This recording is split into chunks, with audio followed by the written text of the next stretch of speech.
నమస్కారం. శుభదినం కార్యక్రమానికి స్వాగతం.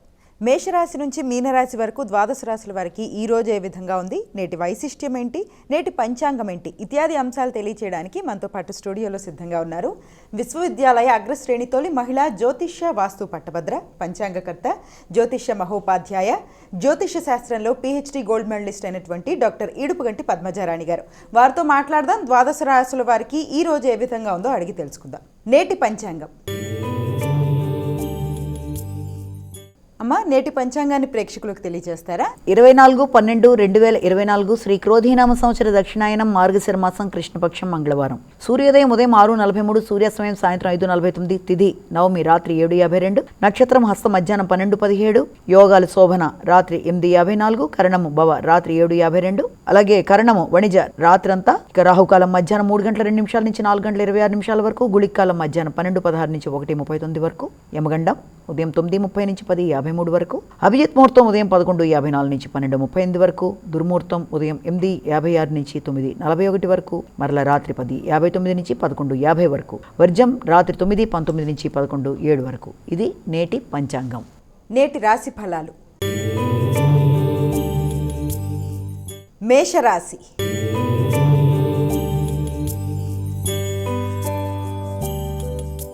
అమ్మా, మేషరాశి వారికి ఎలా ఉంది ఈరోజు? మేషరాశి వారికి ఈ రోజున కార్యక్రమాలు చాలా వరకు కష్టంతో మిశ్రమ ఫలితాలను ఇస్తూ ముందుకు వెళ్ళడానికి అవకాశాలు ఉన్నాయి. ఏ పని చేపట్టినా కష్టంగా దాన్ని చేస్తూ ముందుకు వెడతారు. అలాగే పోటీలలో నెగ్గడానికి తీవ్ర స్థాయిలో కృషి చేస్తారు. స్థిరాస్తుల కొరకు ఆలోచనలు అధికం చేస్తారు. అలాగే కుటుంబపరమైన విషయాలలో, అంటే ఎవరైనా మనకి ముఖ్యులైన బంధుమిత్రుల్ని కలుసుకోవడం, వారితో ఇలాంటి విషయాలన్నీ చర్చించడం, అంటే రుణాలకు సంబంధించిన విషయాల్లో కానీ, శత్రువుల మీద విజయం సాధించే విషయాల్లో కానీ చాలా వరకు మీరు దానికోసం కృషి చేయడం, చాలా వరకు కృషిశీలత పెరగడానికి అవకాశాలు ఉన్నాయి. వృషభ రాశి.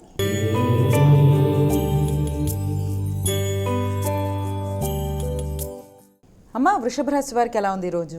వృషభ రాశి గురించి తెలుసుకున్నట్లయితే, వృషభ రాశి వారికి ఈ రోజున ఆలోచనలు చాలా చక్కగా ఉంటాయి.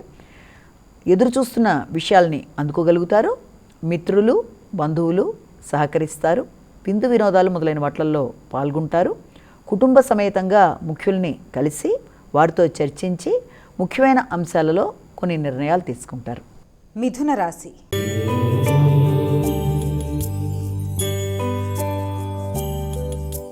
అమ్మ, మిథున రాశి వారికి ఎలా ఉంది ఈరోజు? మిథున రాశి వారికి ఈ రోజున వృత్తికి సంబంధించిన విషయాలలో దూర ప్రదేశాల నుంచి ఆహ్వానాలు అందుకోవడం కానీ, వృత్తిలో బాధ్యతలు పెరిగినా కూడా విద్యా సంబంధమైన విషయాల్లో విద్యార్థులకు కూడా అనుకూలంగా ఉండడం, అవన్నీ కూడా జరుగుతున్నప్పటికీ ఆశించిన ఫలితాలు మాత్రం మిశ్రమ ఫలితాలు వచ్చేందుకు అవకాశాలు అధికంగా ఉన్నాయి. ముఖ్యమైన విషయాలలో పెద్దవారిని సంప్రదించి నిర్ణయాలు తీసుకునేటప్పుడు, ముఖ్యంగా స్థిరాస్తి సంబంధమైన విషయాలు, అలాగే వాహన సంబంధమైన విషయాల్లో నిర్ణయాలు తీసుకునేటప్పుడు వీళ్ళంత జాగ్రత్తగా చూసుకుంటూ ముందుకు వెళ్ళినట్లయితే ఫలితాలు అనుకూలంగా ఉంటాయి. కర్కాటక రాశి.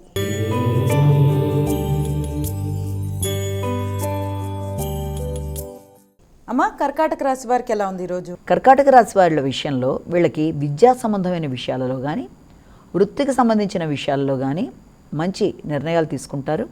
అలాగే ముఖ్యులతో కలిసి ఈ రోజున మీరు చేద్దామనుకుంటున్న కార్యక్రమాలకి, అంటే ముఖ్యులంటే మీకు చాలా ఆత్మీయులైన వ్యక్తులు, మిత్రులు, లేకపోతే సోదరులు, వీరితో మీరు దూర ప్రదేశాల్లో ఉండే వాళ్ళతో చర్చించడం, వాళ్ళతో కలిపి ఏదైనా మంచి నిర్ణయాలు తీసుకుంటూ ముందుకు వెళ్ళడం, అలాగే నిర్ణయ సామర్థ్యం పెరగడం, అవసరమైతే చిన్నపాటి ప్రయాణాలు చేయడం మొదలైన వాటికి ఆస్కారం ఉంది. సింహరాశి.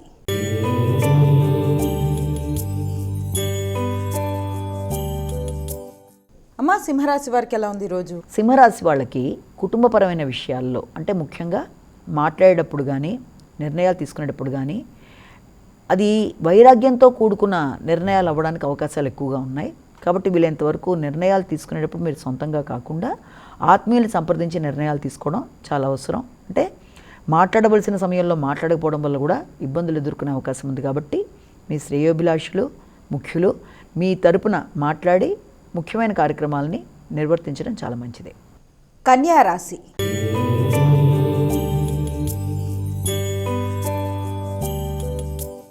అమ్మ, కన్యా రాశి వారికి ఎలా ఉంది ఈరోజు? కన్యా రాశి వాళ్ళకి ఆధ్యాత్మిక ఆలోచనలు, ఆధ్యాత్మిక ప్రయాణాలకి ఎక్కువ అవకాశం ఉంది. అలాగే పుణ్యక్షేత్ర సందర్శనతో పాటు ఆధ్యాత్మిక వ్యక్తుల్ని కలవడం, వారి ఆశీస్సులు తీసుకోవడం, దాంతోపాటుగా కళారంగంలో ఉండేవాళ్ళు కూడా దానికి సంబంధించి ఆధ్యాత్మికపరమైన కళలకు సంబంధించిన విషయాల్లో ఎక్కువ దృష్టి సారించడానికి ఆస్కారం ఉంది. తులారాశి.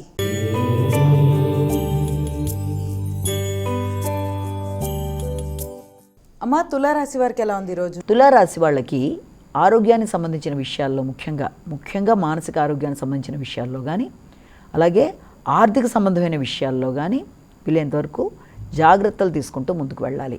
అంటే శారీరక శ్రమ అధికంగా ఉండడం, అలాగే ప్రయాణాల వల్ల కొంత ఇబ్బందికరంగా ఉండడం, బంధుమిత్రులతో వ్యవహరించేటప్పుడు అవతల వాళ్ళు అపార్థం చేసుకునే అవకాశాలు ఉన్నాయి. కాబట్టి జాగ్రత్తలు తీసుకుంటూ అపార్థాలకి తావివ్వకుండా ముందుకు వెళ్ళాలి. వృశ్చిక రాశి.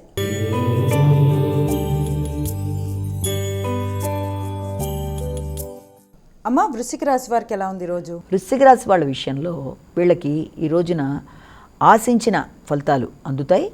అలాగే ముఖ్యమైన వ్యక్తులను కలుస్తారు. వృత్తిపరమైన విషయాల్లో సహకరించే వ్యక్తులు మీకు తారసపడతారు. వృత్తిపరంగా దూర ప్రదేశాలకి ప్రయాణాలే కాకుండా ఏదైనా అభివృద్ధి పరంగా మీరు తీసుకుంటున్న నిర్ణయాల్లో వాటికి మీకు సపోర్ట్ ఇచ్చే వ్యక్తులు, అంటే సహకరిస్తూ మీకు అన్ని విధాల చేదోడు వాదోడుగా ఉండే వ్యక్తులు మీకు పరిచయం అవడం, ఒకప్పుడు మీతో కలిపి పనిచేసిన వ్యక్తులు మరల తారసపడడం, వారి వల్ల మీకు లాభసాటిగానే ఉండడం మొదలైన వాటికి ఆస్కారం ఉంది. ధనస్సు రాశి.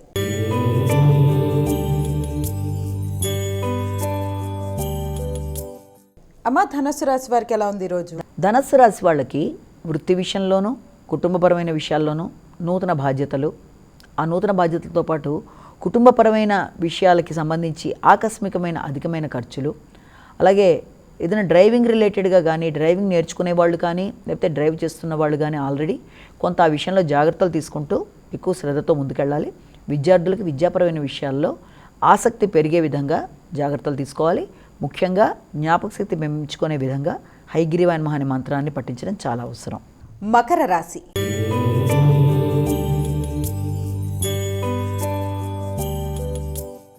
అమ్మ, మకర రాశి వారికి ఎలా ఉంది ఈరోజు?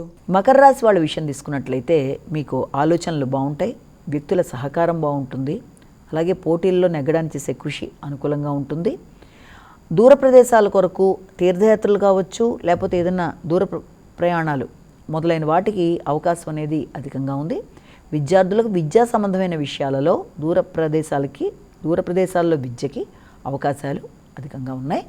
అలాగే దూర ప్రదేశాలకి ప్రయాణాల్లో కూడా పెద్దవాళ్ళు తీర్థయాత్రలకు ఎక్కువ ప్రణాళికలు వేసుకోవడానికి ఆస్కారం ఉంది. కుంభరాశి.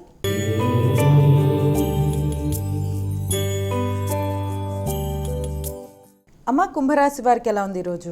కుంభరాశి వాళ్ళ విషయం తీసుకున్నట్లయితే ముఖ్యంగా ఆర్థిక ఆరోగ్య విషయాలు, ఆలోచనలకు సంబంధించిన విషయాల్లో అసంతృప్తులు అధిగమించే దిశగా ప్రయాణం చేసుకోవాలి. అంటే సమయానికి ఆహార స్వీకరణ, నిద్ర మొదలైనవి అవసరం ఉందన్న విషయాన్ని గమనించుకుంటూ పనులు నెరవేర్చుకుంటూ ముందుకెళ్ళాలి. ఆకస్మికంగా ఖర్చులు అయినప్పటికీ అవి వీలైనంతవరకు మీకు ఉపయోగపడే విధంగా మీరు జాగ్రత్తలు పడినట్లయితే అసంతృప్తులను అధిగమిస్తారు. మీనరాశి.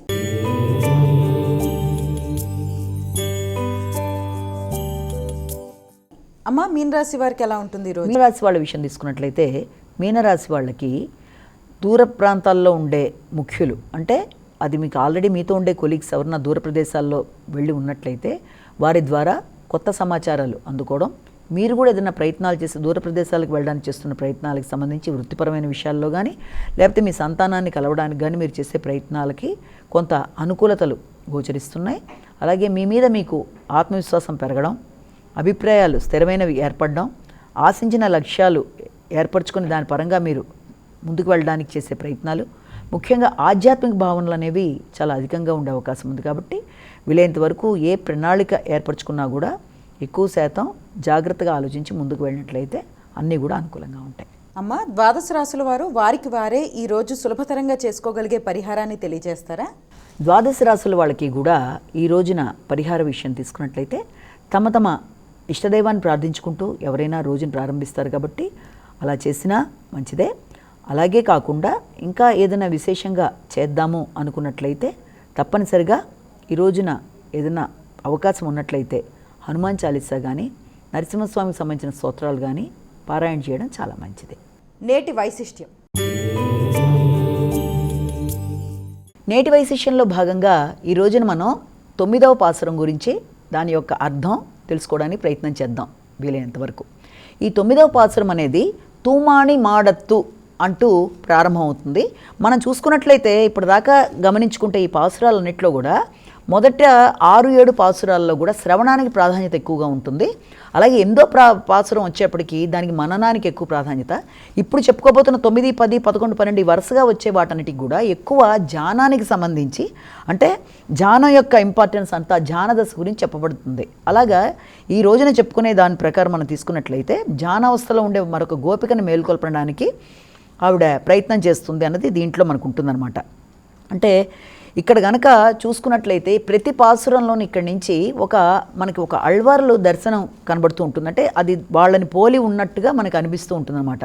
ఇందులో కూడా ఈ యొక్క దాంట్లో ఆవిడ ఏం చెప్తుందంటే, నీ మేడ పరిశుద్ధ మణులతో నిర్మించబడింది, మేడలో సొగసయ్యపై నీ కనుమూసి నిద్రించున్నావు, నీ చుట్టూ దీపములు వెలుగుచున్నవి, అగురుధూపంతో పరిమళించున్నది, మా అత్త కూతుర లేచి మణికవాటపు గడితీవా, నీ అత్త నీవైనా ఆమెను లేపు, ఓ అత్త ఏం నీ కూతురు మూగదా, చెమిటిదా, అలసినదా, లేకపోతే లేస్తే ఒప్పుకోమని అంటున్నారా, ఆమెకు మంచి నిద్ర పట్టేట్లు ఎవరన్నా మంత్రం వేశారా, మహామాయావి మాధవ వైకుంఠవాస అని పెక్కునామములు పాడు, ఆమె మేల్కొద్ది మాతో చేరుతుందని గోదాదేవి తన గోపికా బృందంతో కలిసి పాడుతుందన్నమాట. అంటే అది ఆ శ్లోకాన్ని వాళ్ళలాగా పాడతారు. అయితే ఇందులో ఆమె ఒక మానసిక పరిస్థితిలో ఉంటుందన్నమాట. ఆ గోపిక ఎలాగంటే వశీకరావస్థలో ఉన్నట్టుగా ఉంటుంది. అంటే దాన్ని మనం గనక దీనిలో అంతర్లీనమైన భావం కనుక చూసినట్లయితే ప్రతిదీ కూడా విధాలుగా సంబంధాలతో పరమాత్మను భావించుటే ప్రజ్ఞ అంటారు. అంటే భగవంతునితో ఉండే ఇది ఎలా ఉంటుందంటే జీవునికి గల సంబంధము 9 రకాల విధాలుగా ఉంటుంది. ఆ 9 రకాల విధానాలు కూడా పరమాత్మను భావించుటే ప్రజ్ఞ అంటారు. ఈ ప్రజ్ఞ స్థిరంగా ఉండటమే స్థిత ప్రజ్ఞత అన్నది మనం అనుకుంటాం. ఈ ప్రజ్ఞతోనే ప్రసాదం అనేది ఏర్పడుతుంది. ఆ ప్రసాదమే ఆ గోపిక నిలబడి ఉన్న మేడగా మనం భావన చేయాలి. అయితే దీపంతో పాటు అగరుధూపము పరిమళించున్నది, జ్ఞానము దీపం వంటిది, అనుష్ఠానం సుగంధం వంటిది, ఈ రెండూ కలవానికి భగవంతానుభవం కలుగుతుంది అని ఆవిడ చెప్తుందనమాట. అంటే ఈ రకంగా చెప్పుకుంటూ వచ్చిన తర్వాత ఇందులో మనం ఇక్కడ ముఖ్యంగా చూడవలసింది ఏంటంటే, ఈరోజు గోపిక సర్వభోగాలు తన చుట్టూ ఉన్నా కూడా వాటిని అనుభవించకుండా మనసులో భగవంతుడినే నిలుపుకుంది. ఈ యొక్క పాసురంలో ఇట్టి వశీకర స్థితిలో ఉండిన వాడిని భక్తిసారులు అనే అళ్వారులకి ఈ పాసురంలో మేల్కొల్పబడింది. అంటే భక్తిసారులు అని చెప్పి ఆయన ఒక మహా గొప్ప అళ్వారులు, వారికి సంబంధించిన దానిగా మనం దీంట్లో అనుకోవచ్చు. ఆయన మహాజ్ఞానులు, సిద్ధపురుషులు, స్థితప్రజ్ఞులు, ఎన్నో సిద్ధులు కలిగిన వారు. లోకాన్ని దర్శించడానికి ఏమాత్రం ఇష్టపడరు వాళ్ళు.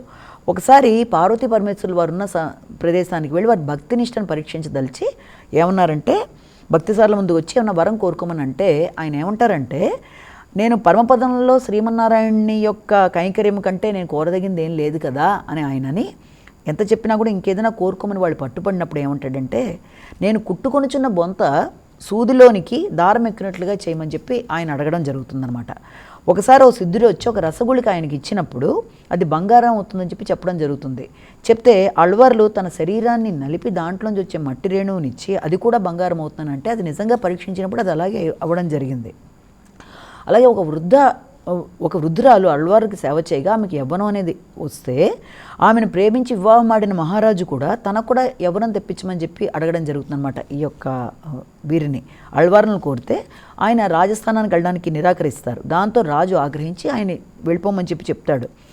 అక్కడి నుంచి రాజు ఆగ్రహించి రాజధాని కాంచీపురం నుండి బహిష్కరించను. అప్పుడు వారు ఊరు వదిలి వెళ్ళిపోతుండగా నిత్యం వారితో పాటు సేవించున్న వాళ్ళు కూడా, వాళ్ళు ఎవరినైతే ఆయన రోజు నిత్యం సేవిస్తున్నారో ఆ మూర్తి కూడా కదిలి వెళ్ళిపోవడం మొదలు పెడుతుంది.